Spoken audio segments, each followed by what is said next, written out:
It's time to play Castlevania 2 Simon's Quest, a game that is not popular with pretty much everybody. And that's because it's so drastically different than the original game. For some reason, they decided to try to innovate the series, even though there were only one game in, and they gave us this game, and it's sort of a mess. The main difference is that it's not a linear game like the first one was. The first game, there were a bunch of stages, you know, went in order, 1, 2, 3, 4, 5, 6, simple as that. But in this game, there's no such thing. There are towns, fields, and it's just a non-linear world. You can go wherever you want, and it's a really cool idea. However, it's not implemented well. Another difference is that hearts no longer power your sub-weapons. Or they do, but they also act as currency for some reason. I don't really understand why hearts are now money, but that's what they decided to do. And this game is it's really unpopular for one reason. It's incredibly difficult to beat without a guide. You're just not going to do it. It's near impossible. Some of the things that you have to figure out are... I can't fathom how they expected people to find some of these things. You know, supposedly the townspeople give you hints, but they really don't, and they just flat out lie to you sometimes. I try to talk to a lot of the townspeople in this playthrough, and they say some pretty funny things. As soon as the game starts off, you're gonna want to grind for some hearts. Around 200 of them will do. And every time I grind for hearts to buy things, I just cut it down a little bit.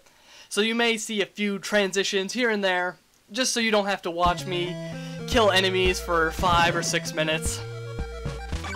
So yeah, many people consider this to be the worst 2D Castlevania ever, and to those people I have to say, no, not even close.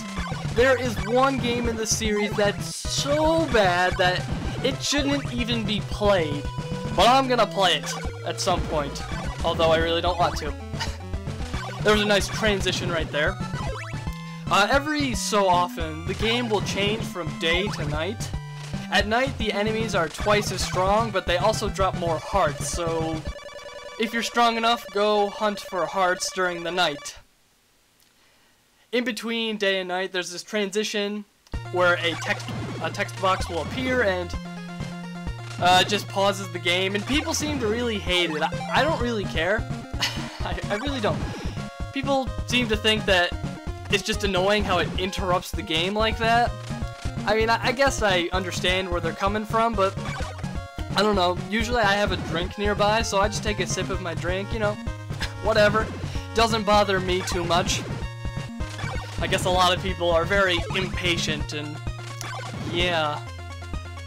I'm guessing a lot of hate from this game is caused by the angry video game nerd, because he absolutely hates this game, and a lot of people watch him, so yeah.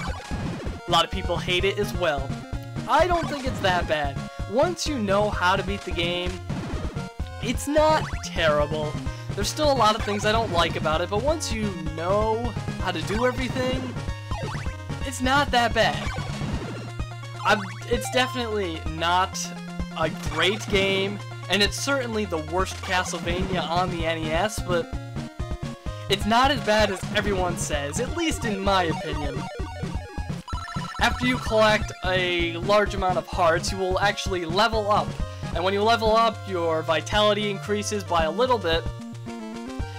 You just have to collect hearts to level up, so you don't have to do anything. Just kill enemies, collect hearts, and you'll level up. You don't really need to level up all the way. The extra health doesn't help you too much. You don't really need it, but it's always nice to have it, because there are no healing items in this game. There's no pork chops, like the first game. In the first town, once you have 200 hearts, you need to buy the white crystal, the holy water, and you can also buy the thorn whip, but that is optional. Some people recommend not buying this whip right now because you get the next whip upgrade relatively soon, and that one's more expensive, so some people say just save up for that. I buy the Thorn Whip here just to show it off, but it's not really worth buying. But, you know, if you want to, if you want the extra power for a short amount of time, feel free. Rumor has it the ferryman at Dead River loves garlic. Nope, that is a complete lie. And it's really strange because garlic is an actual item in this game. So you may go up to the ferryman and drop garlic in front of him thinking something will happen, but nothing is going to happen. Why? I feel like these are just mistranslations. I feel like these were clues in the Japanese version. Like they actually made sense and everything. But I really don't know. I do know in the English version, these hints, this dialogue, all of this is completely useless. There's no reason to ever read it. Never talk to townspeople. Just go find the items you want to buy and ignore everybody else because they just tell you lies, random information, stuff that doesn't help you. Although there are some townspeople that say some pretty funny things. But that's later in the game. This is one of the field sections. It's pretty simple. It's usually just a bunch of hills, sometimes a bridge, stuff like that. Don't fall in the water because that is instant death. I guess Simon Belmont can't swim. He can destroy all types of evil monsters, destroy the evil Count Dracula, but he can't swim. I guess that's his fatal weakness. The track playing right now, I really like this track. It's called Bloody Tears. From this point on, it's going to be in pretty much every Castlevania game, remixed in some way. It's a really awesome track. I love it. It's one of my favorite tracks in the series, but definitely not my favorite. There are plenty of better tracks, especially in some of the later games. The music in the Castlevania series is just absolutely fantastic. The only game series that has better music, in my opinion, is Mega Man. Because Mega Man, it's just half the game is the music. In the second town, you're gonna want to buy the dagger. No, you don't have to buy the dagger. The dagger is a sub-weapon returning from Castlevania 1. It's actually free in this one. It doesn't cost any hearts. This and the Holy Water are the only two sub-weapons that don't cost hearts to use. The Holy Water is not as good as the Holy Water in Castlevania 1.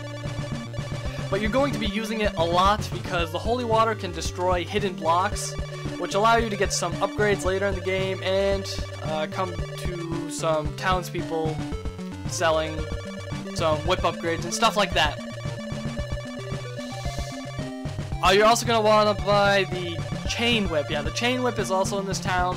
I think it costs 200 hearts, so make sure you save up. Go grind in the fields if you need to. Whenever you see a door with a cross above it, that is a healing station. It's the only way to heal in the game. So whenever you see it, stop on in, heal up your life. The only other way to regain health is dying, and if you level up, I think your health gets regenerated. I'm pretty sure. A lot of people complain about these hidden blocks that require the Holy Water to use, and yeah, I guess that's a reason I don't like the game. I mean, at this point, I know where all of them are, so it's not a huge issue, but when you're first playing the game, you don't know what you're doing. I mean, I tried to beat this game without a guide my very first time through. I think I didn't get that far. I got like 40% of the way through the game. I mean, there's really no chance of you beating this game without a guide. I mean, back then, I bet it was impossible. I bet, like, little kids trying to play this, especially ones that played the first Castlevania and really enjoyed it, and then they pick up this and it's so different and they can't figure it out. I mean, I don't know what they were thinking. I certainly appreciate them trying to innovate the series, but it was too soon to do that. They should have tried this for Castlevania 3. Like, you know, Castlevania 3 is much better. It goes back to the linear style. And I almost died right there. It's the only time knockback has helped me. Usually knockback just pushes me into the water, to the pits. But, we're gonna enter the first mansion in part number 2. I'll see you then.